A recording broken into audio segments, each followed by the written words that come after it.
Welcome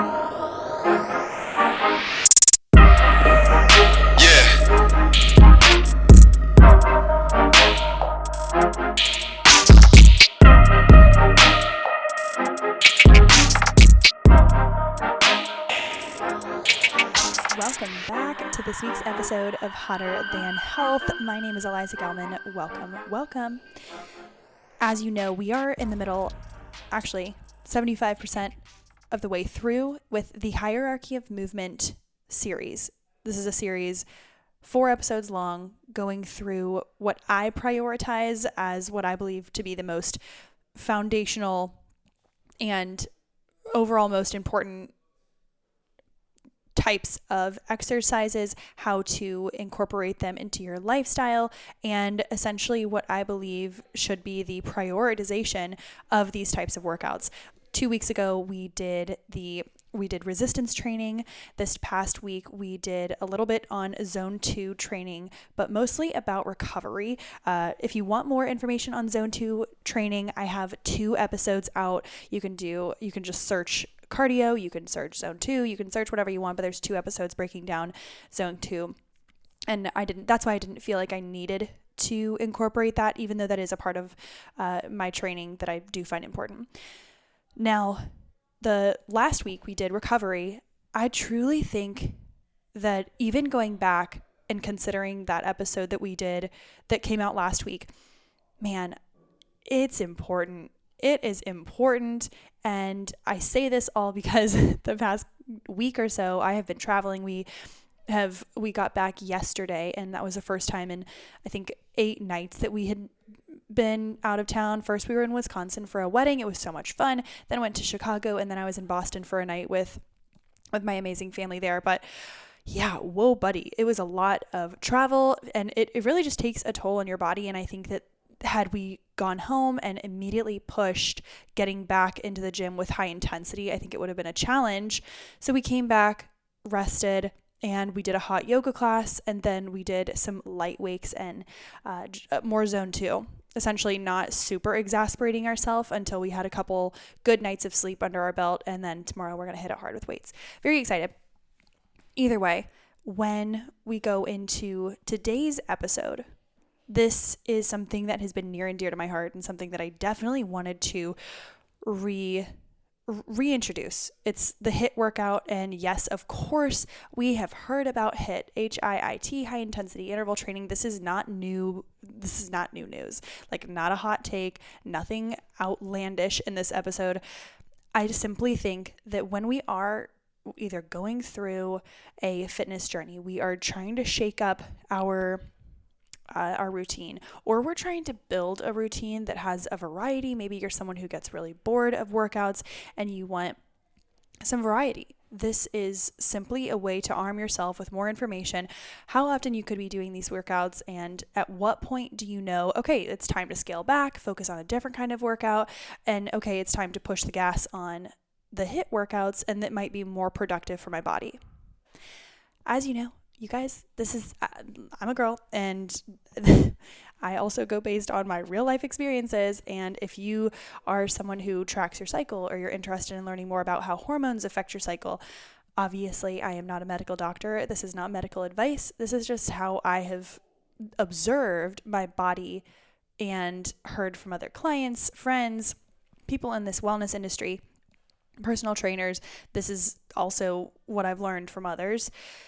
Take it with a grain of salt. I think it's simply good to arm ourselves with some of this data.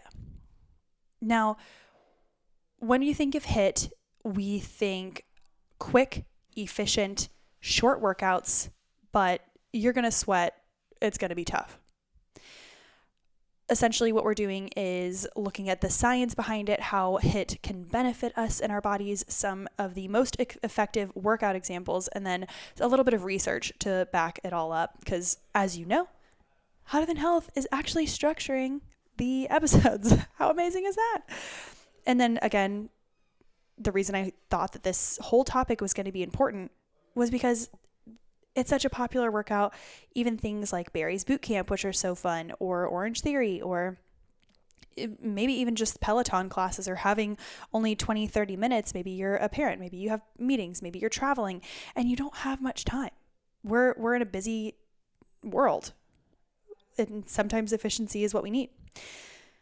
Now, before we get into today's episode, I wanted to let you know that this episode is sponsored by Organifi. If you have not checked out Organifi, what are you doing? You've heard me talk endlessly about the greens juice, and one thing that has really sparked my mind lately is that we talk so much about metabolic health on the podcast.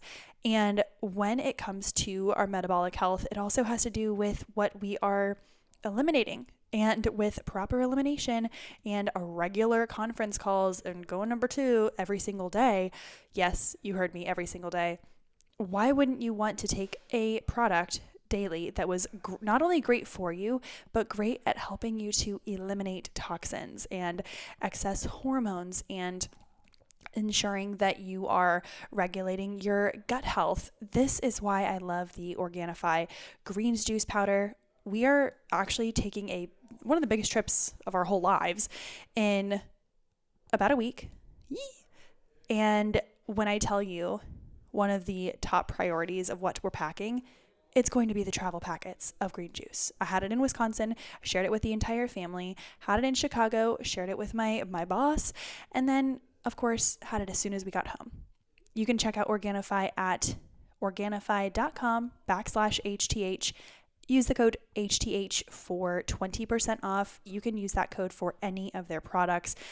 But I'm telling you, if you just need a gateway drug of health products, the greens it's the go-to. Again, it's Organifi.com/HTH. Use code HTH at checkout for 20% off, or click on the link in the show notes and you'll be directed straight to it. As we get back into the episode, let's talk about HIIT. What is it? If you're thinking, oh my gosh, this is no new news. Well, sometimes we need a refresher. And if you listen with open ears, then you will also see that there's going to be new information, or maybe you'll just be reminded of something. Maybe you've gotten on the hamster wheel. Maybe you are in a rut or a plateau, and sometimes you just need to hear sometimes too much of a good thing. Maybe you're really into HIIT, and maybe it's time to take a quick break. So let's see. But essentially, the definition of HIIT is high intensity interval training, short bursts of intense exercise followed by rest or super low intensity activity as your rest. There are different types of exercises, so that could include cardio like sprints on a treadmill, on a track, wherever. It can be strength training like burpees, or you can use light weights and do full body movements not really quickly, but incorporate full body movements with weights, or simply a mixture of both. You can go on the elliptical really hard, you can go on the bike really hard, you can do Stairmaster sprints. Those are one of my favorite things to do. And then looking at the structure of this workout, typically a HIIT session is not going to be a full hour. At that point, you are starting to really go past your carb storage, your sugar storage, your glycogen that's stored in your muscles and your liver, and you're moving into the muscles. You're moving into into putting yourself in too much stress, where recovery is no longer productive for your muscles, and it's more just restoring just all your oxygen. Typically, HIIT is going to be anywhere from, 15, 30, max 40 minutes. And a lot of times there's different ratios. You can set different timers. For me, when I first started getting into working out, I downloaded some HIIT timer on my phone. And now I realize I just can use the phone and I can go 30 seconds really hard, break for 30 seconds, or 30 seconds really hard, break for 45 seconds. Sometimes you need a little longer.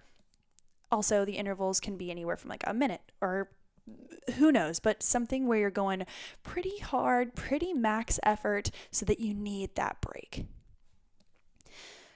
Getting into why. What are some of these benefits? Well, one, let's cover the basics. You save time. You also don't need much equipment. I remember, oh my gosh, you know what? This is absolutely a callback.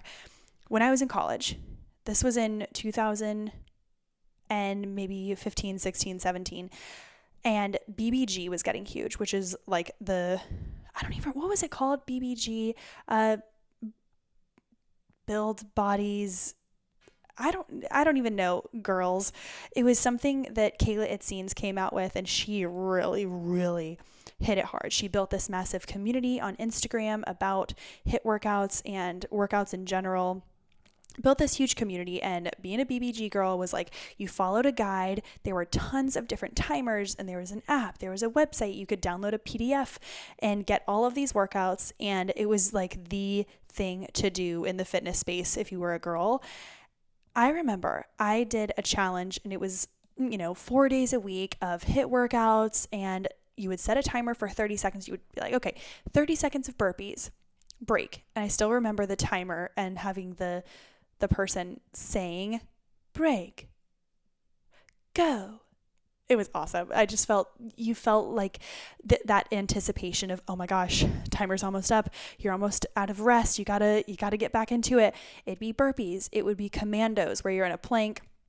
If you were a BBG, you know what commandos were. They would just be high plank to low plank.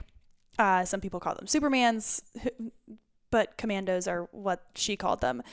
And then there would be high knees. There would be squat jumps, star jumps, jump squats.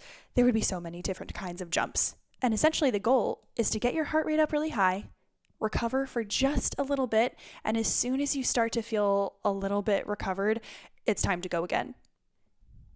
So they're super effective and great for time saving, because I remember I would go between classes or at the end of the day, or I would just do it in my bedroom.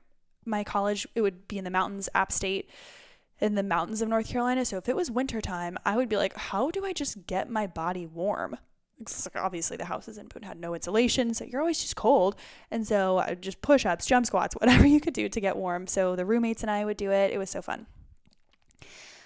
The other thing to consider is it's more calories in less time.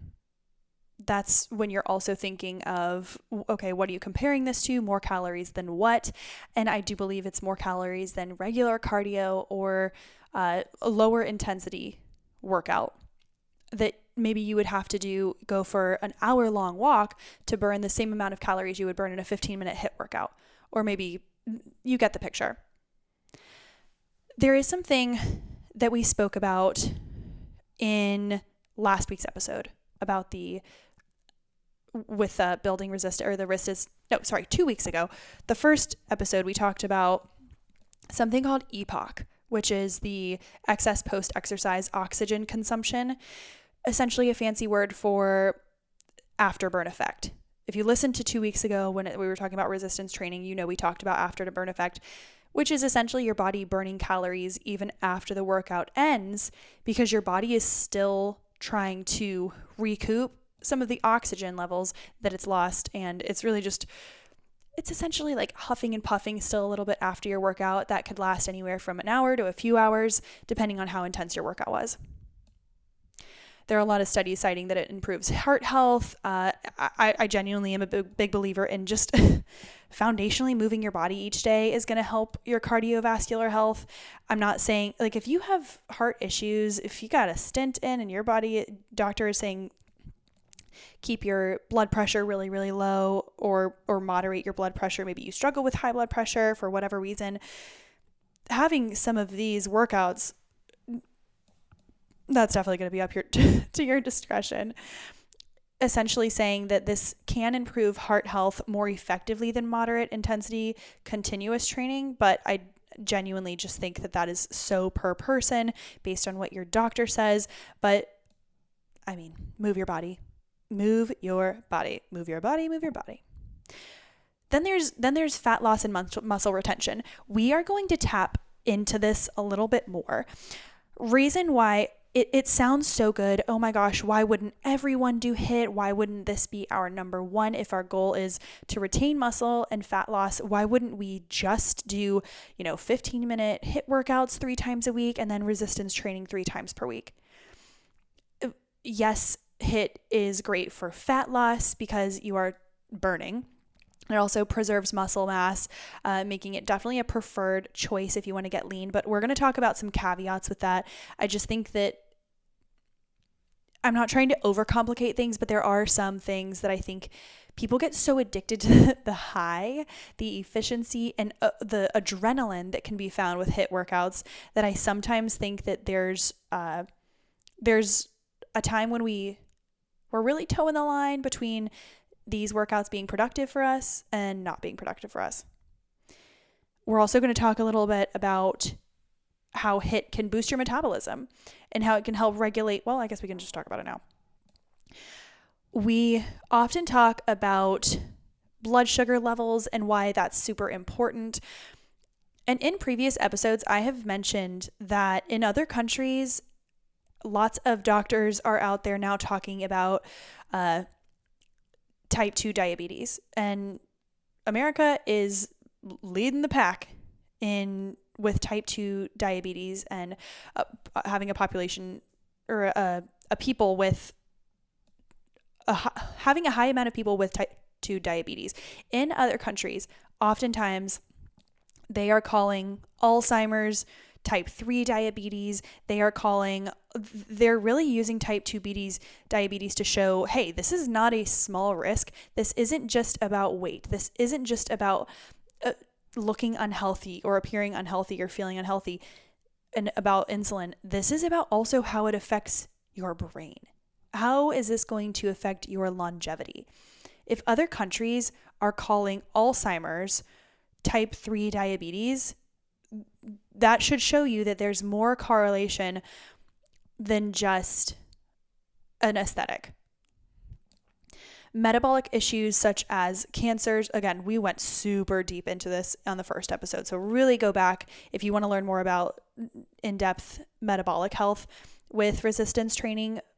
But for HIIT, when it says that it can help to regulate your blood sugar levels, that will also help, regulate your hormones. It will help regulate your mood. It will help regulate your overall insulin levels, which can be particularly beneficial for type 2 diabetes. I will say though, it's not uncommon if you have type 2 diabetes and you're someone who is struggling with with size in general. This is not a generalization. This is simply just there is research to show like, hey, if you are struggling with type 2 diabetes, you might not be at a comfortable size even to do some of the HIIT workouts. Let's work on just moving your body consistently throughout the day. Maybe zone 2 would be that perfect place. Less on your joints, less stressing for your body and your joints, and then you can move into HIIT. But if there is going to be something metabolically beneficial for our body, and we know that cancer, heart attacks, type 2 diabetes, all of these are metabolic issues. Underlying metabolic issues. If there is something we can do and it only takes 15 minutes a couple times per week, yeah, sounds great. And of course, there's mental health boosts. There's, endorphins. It can reduce stress. It can be a great way to build community and spend time with people. Now, here's what I know. When I worked at a fitness studio where we had yoga, bar, high intensity interval training. At a couple of points, there was a run club.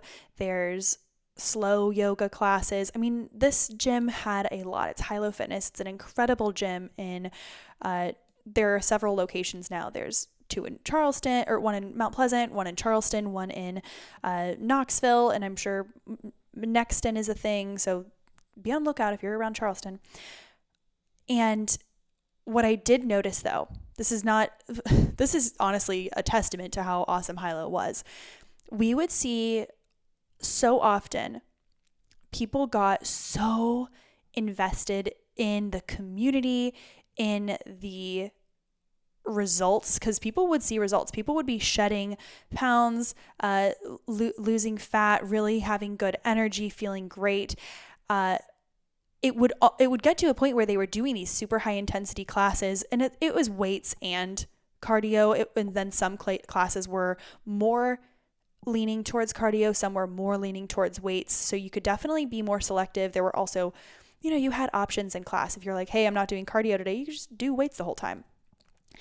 But what I'm saying is these classes, as well as with things like berries, people would get really, really, really into the adrenaline.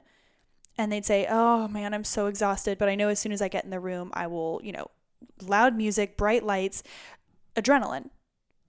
At some points, we would see, and again, not a dig, female hormones go everywhere. And at some points, it's not beneficial with hormones to do high intensity super consistently. But we would see sometimes people reaching a plateau in their fitness. And then that would sometimes even lean to what felt like and seemed like the reverse progress. It seemed like they were moving backwards. And here's what that looked like. There would be progress. They were going to classes 3 to 4 times per week. These classes were nearly an hour long. And this is actually most fitness studios that have these types of classes. This is not just my old gym in general. This is most gyms who have these types of classes. They'd be going 3 or 4 times per week because it was efficient, it was quick, it was awesome, and you would crush. And anyways, there would be times when people would come in so exhausted, so sore, but they knew, okay, well, this is such an intense workout that I feel like any other type of workout is subpar and not as effective. Totally understand. I've been in that headspace as well. Sometimes you just want to sweat and just crush and go wild. Totally get it. When there were times though that someone would maybe be on the first day of their period, someone would be like in their luteal phase, very sensitive, just sore already, weird cravings, bloated, uncomfortable, just women, and they would still go in and say, oh, but I need to get this workout in. A lot of times we would see if that was happening consistently for weeks and weeks and weeks and months, we would see an increase in abdominal fat, and they would still feel like they were doing a lot. They'd be like, oh, well, where I'm coming in all the time and I don't understand what's going on. At some points, we have to understand that not every workout is going to be the best option in every phase of our cycle or every phase of the month. For instance, we came back from a 9-day travel week and week and a half. And if I had gone and done a HIIT work, I feel like I would have injured myself. Because I wasn't properly recovered or recovered at all. When you get into that space of doing the workout that might be too intense for where you are in your cycle, where you are in recovery, or simply just not mixing it up, then your body will hold on to some of that fat because it can increase stress levels.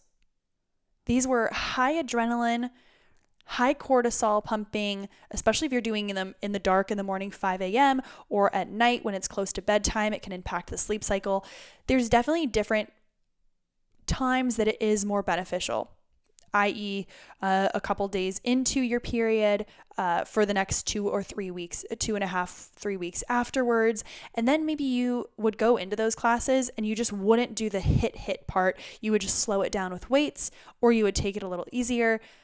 But the tough thing is those classes are so motivating. They're so fun. The music is, honestly, they're just so fun. The music is great. The coaches are so much fun that it makes you want to go hard. And of course, their job is to be amazing at what they do and to push people to be their best and strongest self. Just know it is one of those situations where you can get addicted to that feeling, and sometimes it can blind you to what you're really feeling and what your body really needs. Best case scenario is you're mixing it up. You're doing zone 2, resistance training, HIIT, and really, really focusing on recovery. That recovery will be a mini reset for you to continue to understand what your body is really telling you. If you're sore all the time, or if you are fully reliant on just adrenaline to get you through a workout every day, likely your intuition towards your body might start to change. Or you might start to second guess your intuition and say, oh, well, I know I'm the first day of my period and I feel like crap, but as soon as I get in the room, I'll have this like synthetic adrenaline that will push me through, and then sometimes it feels worse afterwards. Not saying you'll regret a workout, but sometimes I do believe that we need to make sure we're assessing what's really best for our body at that point. There was also last week we talked about recovery. We've talked about zone 2. We've talked about resistance training.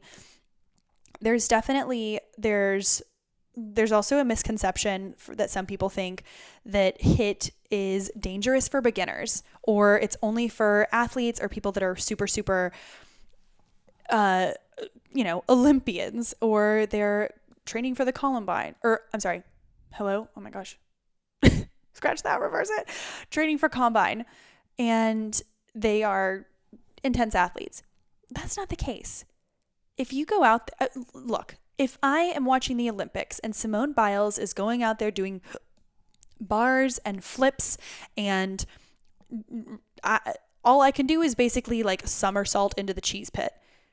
If I'm going out there and saying, oh, well, if I can't do that, then I can't do anything. You hear how crazy that is? You say, oh, well, if I can't do what she's doing, then I can't do anything at all. Whereas there is just going to be, we have to, use the common sense of it all here. There's going to be options for anybody. Maybe you got a broken wrist and burpees are just not in the picture for you. Then maybe you go on the Stairmaster, hold on for dear life, not too much because then it takes away some of the intensity, and you do 45 seconds of sprint, 45 seconds of rest. You go 10 rounds and then you walk. Maybe you do sprints on the treadmill. Maybe you do jump squats. Maybe you do, who knows what it is. There's so many options. And if you are someone who just wants to mix it up, or if you're traveling, set a timer. Go grab your phone, set the timer for 45 seconds, 40 seconds, and then rest for 40 seconds. Do it outside, do it with friends. It doesn't have to be this hour-long workout, but it's a nice way to spike the metabolism, or spike the blood, spike your heart rate in the morning, and then you have the rest of the day to have that EPOC, the EPOC, which is that afterburn effect. You're getting some efficiency. It's a little more work up front because of how intense the HIIT workout will be. And then you're reaping benefits of it throughout the day. Like I said, this sounds really dope. However, we want to make sure that it's not always HIIT workouts, but know that those are an option for you, especially for mixing it up. We also know that in life, there's going to be different times where, okay, for instance, for me, here's a great example. I have been doing more steady state cardio and weight training, less HIIT, because it's just not what I'm prioritizing right now. We're training for this big hike. So zone 2 has been the move, and resistance training to keep joints and bones and metabolism strong and healthy. I haven't been doing much HIIT. When I notice that I haven't been doing HIIT is when I am late for a flight or a connection, because we've been in the airport a lot, and I'm running with my 4 wheels on the ground with a tote bag on top of those wheels. The tote bag's falling off. I'm getting caught on certain things. The walk fast walkway in the airport's not working. I am running through this airport. And if you've ever been to the Charlotte Douglas Airport, you know it is the absolute worst, not worst, but it's not the most efficient airport of all time. Let's just say that. Let's say you're running from E, which is carpeted, all the way down to B, and you finally find out that you get there, all is good, and you're like, oh, I made it with 10 minutes to spare, and then you realize, oh, wow, they switched the gate on me, got to go back to C. And you understand, the way that I know that I have not been doing HIIT workouts is because those 250 meter, 400 meter sprints through an airport gas me. And not just gas me, but they take a long time for me to recover. It's going to gas anybody, especially if you're going pretty fast. Like, it's going to gas anybody. You're in a new environment. You got your bags. You're stressed anyways. but it's the recovery time. If I recovered pretty quickly from that, I'd be like, okay, yeah, it's just a tough run. Your girl's sweating immediately and for a long time afterwards. It's taking me longer, I feel, to recover. That is how you know if you haven't been doing HIIT. So if you're running through an airport and you feel like you've been hit by a Mack truck afterwards, come hang out with me. We need to get some HIIT back into our life at least once a week. I want to give some examples too before we get into the caveat with some of our, just the one caveat really, the caveat of doing this kind of thing every day. I wanted to give a couple of examples for beginner, intermediate, and advanced levels. And I don't mean this to say, oh, well, you have to be at one of these levels. You can always mix it up. If you feel like you're a beginner because it's just been 2 years since you worked out, then try beginner and then move up to intermediate if you feel like it. Or if you feel bold, start with advanced. And then if you're like, oh my God, humble myself, then go back down to beginner. But here is a sample HIIT workout for you all. For a beginner, again, this is going to be zero equipment, just body weight. Maybe you're traveling. Maybe you're like, okay, it's Sunday. I haven't moved my body at all. I'm going to do this. I'm going to do this for 5 rounds and then call it a day and lay on the couch and watch Bridgerton, which I've been getting into. It's very sexy. I love it. And they're so fabulous. And Penelope's the best. Okay, for a beginner, 20 seconds of high knees, 10-second rest. 20 seconds body weight squats, 10-second rest. Repeat for 15 minutes. So 20 on, 10 rest. 20 on, 10 rest. It's 2 moves, just the high knees and the body weight squats. Rest for 10 seconds, and then you repeat for 15 minutes. It goes by so fast because also you're trying to track your moments, your minutes. The intermediate option would be 30 seconds of burpees, 15 seconds rest. 30 seconds of mountain climbers, 15 seconds of rest. Repeat for 20 minutes. And I think that the intensity comes a lot from the amount of time that you're exerting effort, because you're also increasing the rest time if you're exerting more effort. Then the 40-20, this is something that's super, super common. I remember it was definitely huge in the BBG when we were doing it in college. For advanced, 40 seconds of sprinting, 20 seconds of rest. 40 seconds of jump squats, 20 seconds of rest. And repeat for 20 or 25 minutes. And then you do this anywhere from 2 to 3 times per week, definitely incorporating rest days. If you are in your luteal phase right before your period, or the first day or 2, or even 2.5, 3 days of your period, perhaps not. Know yourself, know your body, work with your body. Now let's get into the caveat. We have talked about the metabolic health. We've talked about how HIIT workouts can benefit muscle retention because you are not working for so long that you're burning through muscle, but you're working our fast twitch muscle fibers, which are going to be pulling straight from our sugar, carbs, and glycogen, again, that's stored in the muscles, but you're not going for so long that you are burning muscle. Now, when I say caveat, I simply mean that is part of the caveat. If you are going so far into HIIT workouts and they're an hour more, even 45 minutes or more, really, really intense. If you're doing that maybe once a week, then that's probably no big deal. But if you end up doing that 3 to 4 times per week, be extremely mindful of your recovery. Be mindful of how your body is actually feeling. And if you start to notice some plateaus, that's when it's time to mix it up and maybe pull back to 2 times per week, because it does come into play that we end up not prioritizing our muscle. Like, our recovery is so much on our oxygen and just our overall exhaustion levels that we're not prioritizing muscle recovery. HIIT is effective when done properly, and when done properly, it's short bursts, quick, 2-3 times per week, not every day.